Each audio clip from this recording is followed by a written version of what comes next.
Guntars Irgansons dzimis 1962. Gadā, Sociāldemokrātiskās partijas Saskaņa ģenerāls sekretārs. Pabeidzis Latvijas Universitātes pedagoģijas un psiholoģijas fakultāti, kur iegūs izglītības zinātņu maģistra grādu, un studējis arī Universitātes fizikas un matemātikas fakultātē. Ir matemātikas skolotāja specialitāte arī iegūs. Un līdz pat šim brīdim ir Rīgas 28. vidusskolas direktors. Izglītības darbinieks. Strādājis arī cits starpā Rīgas domē izglītības, jaunatnes lietu un sporta komitejā par priekšsēdētāju. Vesels 5 gadus, 4-5 šķiet. Tā kā pieredze ir ne tikai praktiskā izglītības darbā, bet arī, teiksim tā, izglītības organizēšanā, izglītības apstākļu administrēšanā un pašvaldības mērogā, tā, ja to tā var saprast.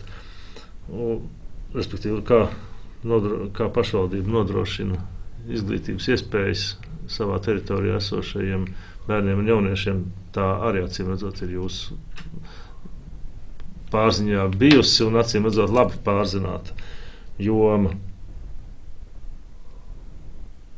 Cik bērni šogad neapmeklē skolas Rīgā? Domāju, ka nav pārāk liels tas daudzums. Tur varētu būt kaut kur.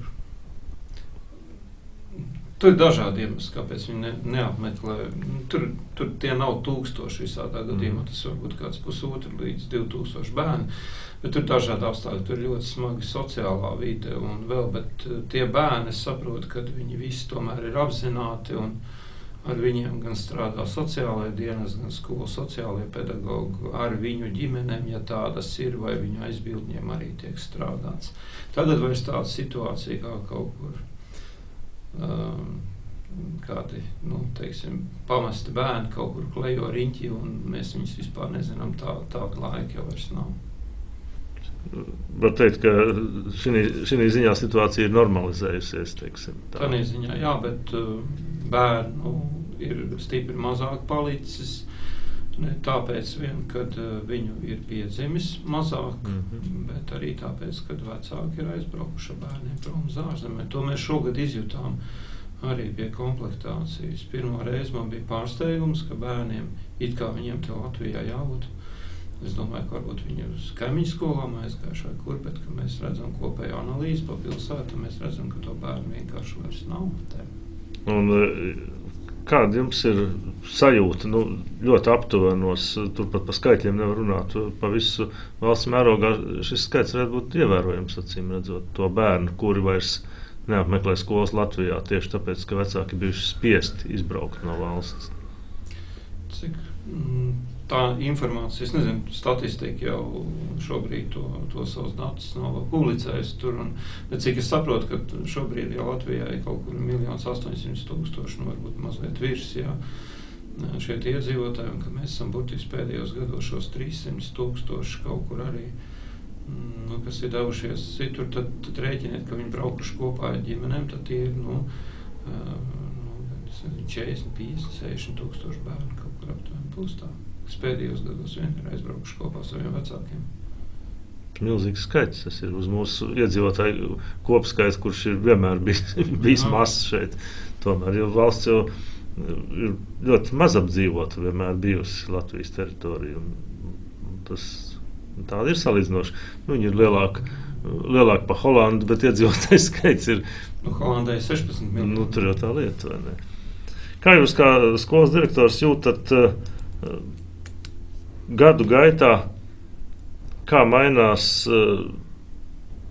es negribētu teikt, sociālā izcelsme bērniem, bet, teiksim, sabiedrības izpratni par savu materiālo stāvokli un par savu vietu sociālajā hierarhijā. Kā mainās tas pie vecākiem, pie bērniem? Kā mainās bērnu attiecības šādā skatījumā? Vecāku attieksmi pret skolu, kā mainās? Ļoti sāpīgs jautājums, jo diemžēl, tas ir raksturīgs šīm pēdējām periodām, kas ir ļoti būtiski šī sabiedrības noslāņošanās, un šī noslāņošanās tieši skar jau arī skolas vidi. Ne tik daudz tas skar varbūt apmācības procesu, cik šo skolas sociālo vidi, savstarpējo komunikāciju,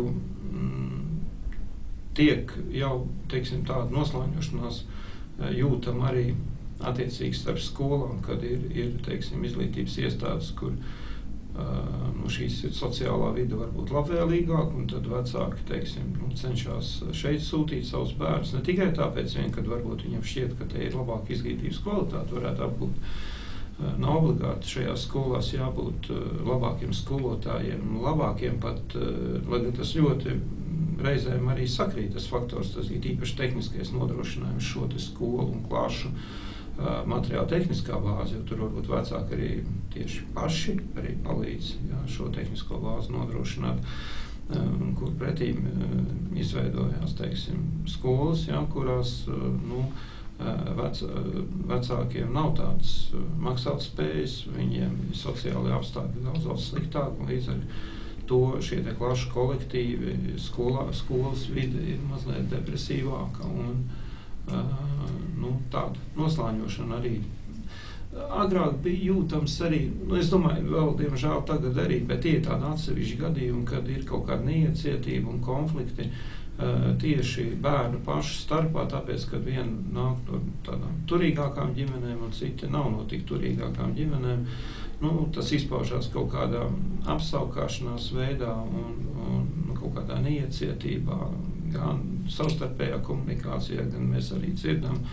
Ir atsevišķi šie gadījumi bijuši internetu vidē un vēl dažas šīs lietas. Jā, tā tas ir, bet tas ir diezgan pasmagi. Tas ir smagi, jo, teiksim, tie veiksmīgie, kas saucās, vecāki, tie veiksmīgās ģimenes, tur vecāku sapulcēs mēs redzam pārpildītas, tur klašu audzinātāji, atskaitās vecāku sapulcei, ka nav ieradušies tur 2 vai 3 vecāku uz sapulci un tāda attaisnojuša iemesla dēļ. Turpretīm, kur ir šī sociālā vide daudz depresīvāka, tur mēs redzam, ka atnāk 10, 15 vecāki varbūt sapulci un pa pārējiem aizņemti darbā, lai gan patiesībā varbūt tā nemaz nav. Kā konkrēti jūsu vadītajā skolā, kopš jūs esat tās direktors, ir mainījusies, visu laiku pastāvīgi tā tendence, ko mēs paši no savas bērnības pazīstam, kā, teiksim, smēķēšana skolas vecumā, alkohols dzērienu lietošana, tagad arī, diemžēl, jāsaka, arī bieži vien vieglo narkotiku lietošana. Kāda šī aina ir jūsu vērtējumā? Skolas telpās, protams, tas nenotiek, un tas ir kategoriski aizliegts, un nav tāda precedenta arī mums. Tā kā par to es varu būt mierīgs. Kas notiek ārpus skolas? Teiksim, stundu laikā mums tur ir diezgan tāds arī stingrs režīms, un mēs esam pieraduši pie tā, ka mēs starpbrīžos tās lietas nedarām.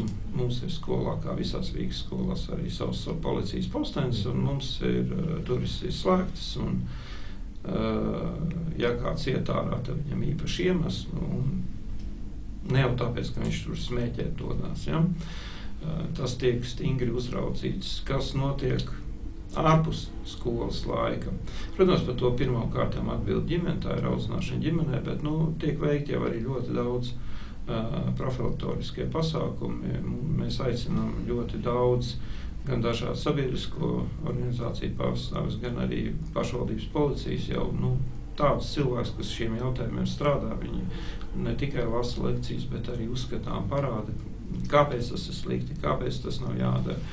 Tas cikls jau tagad pirmā nedēļā pēc mācību gadu uzsākšanas, tas jau bija, vakar, teiksim, jau bija tie paši policijas pārstāvi, jau mums vairākās klašu grupās šīs te nodarbības jau vadīja. Un viņi jau tie ir atraktīvi, tas ir mazajiem bērniem, tas ir, kaut kādos tērpos saģērbušies, viņi kā pasaku tēlu tur stādās priekšā. un dala dažādas atstarotājs. Tas arī droši ceļš uz skolu un vispārējie jautājumi, kas ar to saistīti. Ja. Bērni un jaunieši diezgan labi to pieņem, bet vienalga problēma pastāv. Tīpaši tā ir smēķēšanas problēma. Šo te alkohola lietošanu, es domāju, tas mums mazāk tā kā ir, es nezinu, tāds pretendents man kaut kā ļoti kaut kā paveicies, ka nav nācies ar to saskarties, kad ārpus skolas arī tas kaut kur būtu noticies. Bet, pa smēķēšanu, jā, to mēs zinām, ka mums ir atsevišķi, jā, ka jaunieši, diemžēl... Kad tas nav bijis? Diemžēl, arī ļoti liels īpatsvars meitenes, jā, ir īpaši meitenes, jā, smēķētājs. Par tām narkotikām gan man jāsaka, ka mums ir bijuši daži gadījumi, bet tiem ir īpaši strādāts uzreiz, jā, kad tā nav bijusi narkotikas, bet tās bijušas toksiskas vielas, jā, un tad tam ir ļoti, ļoti pievērsts uzmanība. Protams, tas jau bīstam. Pēdējā laikā sabiedrībā ir tāda uzkulta vai uzvirmojas, varbūt gluži dabiskā veidā tāda diskusija par 12. klasi. Un par vecumu, kādā bērni beidz vidusskolas. Un nereti tiek izteikts viedokļi, ka tie ir patiesībā pieauguši cilvēki, kuriem ir smieklīgi atrasties bērnu iestādē, kuriem ir jau bieži vien meitenēm jau pat ir bērni. Par nožēlošanu skolas gados jau puikas jau strādā kaut kur, arī meitenes bieži vien piestrādā, un viņi tur atsēž kopā ar turpat staigā mazo klašu bērni, kas ir bērni.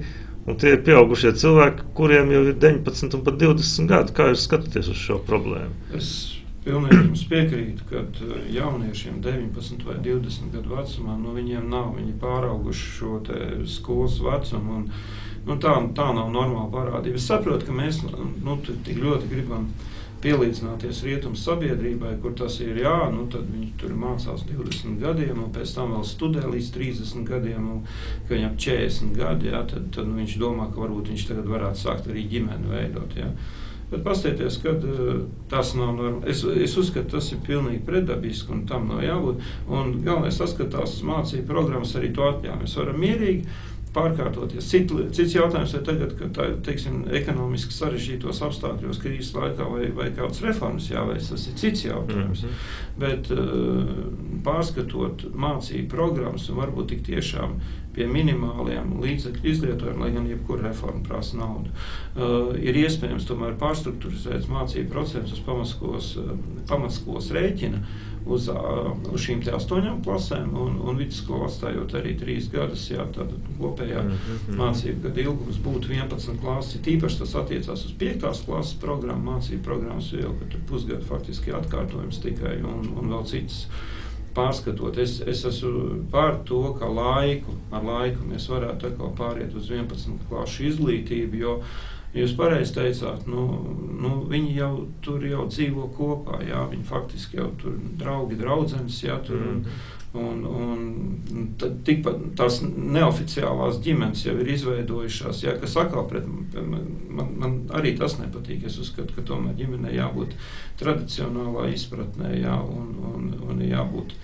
šīm te oficiālām tām saitēm. Jo tas ir zināmā veidā arī tā sabiedrības tā degradācija, bet tas ir cits temats. Bet šis temats ir arī cieši saistīts ar skolu, jo skolās, vai tad skolu programmās ir iekļaut, teiksim, ģimenes mācību tādā skatījumā, kas nebūsim bailīgi skaidri un gaiši propagandēt un cildināt tradicionālo ģimeni. Vai ir tāda ģimenes mācības skolās, kurās tiek tomēr mācīts, ka ģimenei ir jābūt, jūs zināt, kas sastāv no vīriešiem un sievietēm un bērniem tradicionālā izpratnē, ģimene. Tā tradicionālā izpratnē tā priekšmeta nav skolā, jā, bet ir attiecīgi cits priekšmets gan tajā pašā sociālajās zinībās par to māc, ja ir stundu skaits atvēlēts tieši šīm te lietām. Un arī, ir politika un tiesība pamata, kur arī māca no tiesiskā aspekta šīs ģimenes veidošanas princips. Un te jāsaka tā, ka tas viss ir atkarīgs arī no skolotāja. Ja skolotājs mācīs to brīvo, ļoti liberālo attieksmi pret šīm formācijām, tad viņš to mācīs, bet ja skolotājs pats ieliks pamats, ka ir šīs tradicionālās vērtības, uz kurām galā balstās jau simtiem gadu visu mūsu civilizāciju un cilvēks, ja, un kas ir pierādīts šīs te vērtības un galā alternatīvas tā nav, tad arī mūsu sabiedrība veidosies veselīgi. Šī sabiedrība būs veselīga, jaunie cilvēki būs veselīgi, būs bērni ģimenēs, un nav jau ko brīnīties, ka bērni nedzimst, teiksim, ja, ka mēs esam, beidzot redzējuši, kāda sociālā vide ir ārzemēs, un mēs tik ļoti gribam, es domāju, rietumu pasauli šajā gadījumā, Eiropu, ja, un mēs ļoti gribam arī savu dzīves standartam pakļaut, un tad, protams, pilnīgi loģiski, ka ģimene tas ir tikai apgrūtinājums, un bērni tas taču arī, tas taču ir naudas tāda tikai tērēšana, ja, un kāpēc, ja mums no rīta līdz vakaram masu informācijas līdzekļu, radio, televīzija stāsta, ka ļoti forši būt stilīgam, ja, un lai tu būtu stilīgs, lai tu būtu topā, tev jāveiksmo veiksmīgi karjeru jāveido, tev ir individuālisms un nekāda kolektīvā domāšana. Kolektīvā domāšana, tas ir Padomju Savienības kaut kāds to laiku vecais standarts, kas ir pilnīgi garām un galīgi. Tas nav. Mūsu cilvēki tā nedomā. Mēs domājam par karjeru, mēs domājam par to, lai mēs būtu veiksmīgi, ja, nebūtu lūzeri, ja, bet, un ja tu 40 gadu vecumā vēl dzīvo ar savu veco sievu, tad taču tu esi lūzers, ja, tev jau sen vajadzēja kāds 20 gadus jaunāk draudzeni atrast, ja, un, protams, ar viņu nekādas tiesiskās attiecības nebībināt un nedod Dievs kaut kur vēl baznīcā vai vēl kaut kur. Ja. Tāds standarts mums masu mēdījos un tāds tiek kultivēts un tiek veidots. Jā, skolotājs tam seko un saka, ok, tas ir vajag forši. Jā. Vēl jau trakākie skolotājs pats ir tāds. Jā, tas arī. Bet jūs paskatieties mūsu valdošo eliti, jā, kas viņi paši ir, jā, un pie kāda standarta viņi savas ģimenes attiecības veido, un viņi gan stāsta, jā, no televīzijas ekrāna, ka viņi ir par stiprām ģimenēm un vēl kaut ko, bet paskatieties, kas viņi patiesībā ir, jā.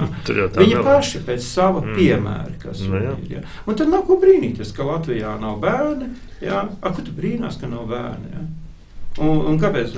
Kur tad brīnās ir kaut kādas morālās vērtības, kad var darīt, solīt vienu un darīt kaut ko citu. Tad nav ko par to brīnīties. Kāda ir jūs kā skolas direktora un izglītības profesionāļa attieksme pret diskusiju par reliģijas mācīšanu skolās? Viņai jābūt, viņu uzspiest. Šobrīd domāju, ka to ieviest kā uzspiestu, nezinu, vai tas dotu vajadzīgu efektu, bet es esmu par to, lai šis priekšmets tiktu, viņš jau tiek mācīts, 1. klasē jau ir, tas var izvēlēties ētika vai reliģija, bet varbūt, bet tad jāpaskat programmu, kad mazliet vairāk šīs lietas mācīt, bet to jau var integrēt caur audzināšanas stundām vairāk šīs bībeles vērtības, šo kristīgo morāli. Es personīgi domāju, ka šī kristīgās morāles vērtības ir jāaudzina, bet tas ir caur audzināšanas darbu. Vai tās būtu atsevišķas stundas? Ja tas ir atsevišķas stundas, tad tas ir tāds piespiedu mehānisms, ja, kurā visiem tas obligāti jāmācās, un tad tad būs diskusijas, jo pietiek, ja tur 1-2 klasē, teiksim, tur nav pie šīs pārliecības, ja, vai viņiem kaut kā citu mazliet uzskatīja, bet caur audzināšanas stundām un citiem paņēmieniem to ļoti veiksmīgi var darīt. Es esmu par to, lai šīs vērtības skolā tiktu mācītas, audzināts. Kā jūs vērtējat situāciju bērnu tiesību jomā? Vai mūsu skolās arī ir novērojami tādi pārspīlējumi šajā aspektā, kā mēs daudziet lasām citās zemēs, kur bērni jau iemācījušies manipulēt ar pieaugušiem, izmantojot tos uzticības telefonus un apelējot pie savām tiesībām, kuras viņi var nocitēt no galvas? Vai šādi gadījumi mūsu skolās ir? Mums nevajag citas zemes, mums pilnīgi pietiek saviem brīnumiem. Tas bija no kaut kur 2001. Gadā tas sāka sāsināties, un tas bija kaut kur līdz 2007. varbūt, 2006. 2007. varbūt pat 8. gads, un tad tā situācija mainījās. Šobrīd vairs tāda tāda situācija, kā tas bija, to, ko es teicu. Kā tas var, kā viņi mainījās? Kas tur mainījās tā, ka tomēr vairs kontrolējošās iestādes vairs sāka respektēt ar izglītības vadītāju viedokli tomēr par to, ka kārtība skolā jānodrošina. Ka skolnieki nevar pieļaut visatļautību, ka viņš tur stundā pazemo skolotāju, pazemo savus klases biedrus, un tu viņam neko par to nevar izdarīt. Tomēr bija 1, 2, 3, 4 precedents, ka skolas administrācija, tomēr, teiksim, direktori vai kādā citā personā, tomēr kategoriski un stingri pateica, ne, tu zina ne tikai savas tiesības, bet arī savas pienākumus. Un tomēr sabiedrība, šeit jāsaka gan tas pluss un pozitīvais, ka sabiedrība tomēr diezgan atsaucīgi bija tādā ziņā, ka sabiedrība arī pateica, ka vienreiz tādai visatļautībai jāliek punkts. Un tas iedrošināja arī, teiksim, tos cilvēkus, kas to izglītības procesu menedžēja, tādā apakšējā līmenī. Jā. Un tagad situācija ir krietni vien tajā ziņā, es uzskatu, uzlabojusies, ka tagad tiesības ir tiesības, bet vairs tāda klaišs cinisms un visatļautība noteikti vairs nav tā, kā tas bija 2000. Gadu sākumā vidū. Noteikti. Tādā ziņā mums ir pozitīvi arī pagriezieni. Un ko jūs varat teikt par skolēnu fizisko veselību, par viņu atbilstību, teiksim, prasībām, kādas ir skolā, kaut vai fiziski, lai izturētu mācības, mājas darbs, par sportu un citām nodarbībām nemaz nerunāt. Kā ik pa brīdiem dzird tādus traģiskus izteikumus, ka aizvien pasliktinās bērnu stāvoklis, aizvien vairāk ir bērni, kas sirkst no aptaukošanās, visādām neveselīgas pārtikas problēmām, gaisa piesārņojumu, visu, vai jūs to novērojat, vai tomēr stāvoklis ir pozitīvāks nekā gribētos? Diemžēl jāsaka, kad stāvoklis nav pozitīvāks. Es neteiktu, ka viņš tā, teiksim, kādos pēdējos gados tā ļoti, ļoti krāsi pasliktinātos, lai gan tie pētījumi bijuši arī, un atsevišķās vecuma grupās viņi parādās, ka viņi ir pasliktinājušies arī, jā. Bet, varbūt tas arī saistīts ar to, ar materiālo situāciju, kas šobrīd mums valstī valda, ka varbūt nevar pietiekoši tam pievērst arī vecāku uzmanību, jā, kā vēlētos. Varbūt arī tas arī tā daļai tagad šobrīd tas tā ir, bet vispār tā ir tāda globālāka parādība arī citās valstīs ir līdzīgas problēmas, un kad es runāju arī ar zviedru kolēģiem, kad viņi saka, kad viņiem tagad bērniem ir lieliski zobi, viņi fantastiski, kā viņiem agrāk par tādiem nevarēja sapņot, tad viņiem ir šīs te aptaukošanās problēmas un sirds asinsvadu problēmas tagad ir kardināli salīdzinot 20-30 gadu atpakaļ, kā tā situācija bija, tad tās problēmas tagad ir parādījušās. Mums arī diemžēl tas tā ir. Jā. Ir bērnu veselības stāvoklis, varētu būt daudz labāks, bet tā ir fiziska. Pie fiziskais tas ir pilnvērtīgs uzturs, vitamīni, tas ir risinājums ir sporta aktivitātes, aktīvs dzīvesveids. Dators sēž pie datora no rīta līdz no rīta viņš skolā sēž, bet atnāk mājās pēc tam. Ja jūs būtu izglītības ministrs, kas būtu tie pirmie darbi, ko jūs veiktu vispār izglītojošās izglītības druvā, teiksim tā? Darbi jau daudz ir, ko darīt ministram, nākošajam, šim ministram. Es domāju, pirmais, kas ir vissvarīgākais, ir par tām reformām, kurām es arī tikko runāju, jā, un tām reformām, kas iesākts, ir viņas jābūt saprātīgām, un tas ir pats pirmais un svarīgākais. Ja šīs reformas, kas ir iesākts vai kuras mēs ieceram, lai viņas tiek novestas līdz galam, lai viņas pirms viņu uzsākšanas viņas ir pārdomātas un dziļi pamatotas, nevis tā kā bijis līdz šim, ka mēs paņemam automātiski kaut ko no rietumu pieredzes, tur nāk līdz kaut kāds finansējums un ieviesīsim, jo redz, tur nāk līdz nauda, un pasies, cik rietumos tas viss ir smuki. Tam ir vajadzīgi, mums tā pieredze tāda, ka, diemžēl, mēs to ieviešam, un absolūti nepiemērotā vidē, un vēl sliktākais tas, ka mēs sabiedrībai to neizskatām, un sabiedrība to vispār nepieņem šīs reformas. Ja. Varbūt tās ir kolosāls labas idejas, bet viņas jāizskaidro. Tātad, ja mēs, vai tāpat lieta, pa ko es teicu, ja, kas ir 11 klases, ja gadījumā mēs gribam pāriet uz to, ja, pie kā pilnīgi iespējams arī vajadzētu strādāt nākotnē, tad vispirms ir jāveic šis te pētījums, jāveic sabiedrības skaidrošana, diskusija, un ja sabiedrība to pieņem, tad tikai pāriet šīm te lietām. Manuprāt, nav prāta darbs pāriet uz to 6 gadu vecuma obligāto apmācību. To mēs redzam, jā, ka man pašām meita gāja. Uzsāka skolas gaidas tajā laikā, tas bija 80. gadu beigas, 80. gadu beigas, kad to ievies šo te praksi, jā, un tas bija ļoti negatīvi, jā, tas projekts izgāzās toreiz, jā, un nevajadzētu to atsākt arī. Skolotāju atalgojums. Tam jābūt prioritātei, tam jābūt politiķu saeimas gribai balsojot par budžetu, ja, kad nevar būt tā, kad budžeta konsultācija notiek, ja, attiecīgi tik un tik procentu, teiksim, no budžeta, ja, mēs tagad redzam, ka kaut kas, tomēr mazāk būs nekā bija līdz šim, bet pedagoga algas samazinās par 60%, ja, tā nav solidāra, godīga attieksme pret šiem te jautājumiem. Skolotājiem jābūt ar cienīgu algu, ja viņš nāk klases priekšā stāv un uzrunā skolnieks, ja viņam jābūt smaidīgam, viņam jābūt priecīgam, viņam jābūt labi apģērbušies, ja, jo es neticu, ka kāds vecāks grib, ka viņa bērns atnes mājās negācijas, ja, tikai tāpēc, ka skolotājs ir saīts, ka viņam ir ģimenē problēmas, ja, un to viņš atstāja tajā klasē, un tālāk bērns atnes to mājās. Skolotājiem jābūt priecīgam, smaidīgam, apmierinātam ar dzīvi, ja, laimīgam viņam jābūt.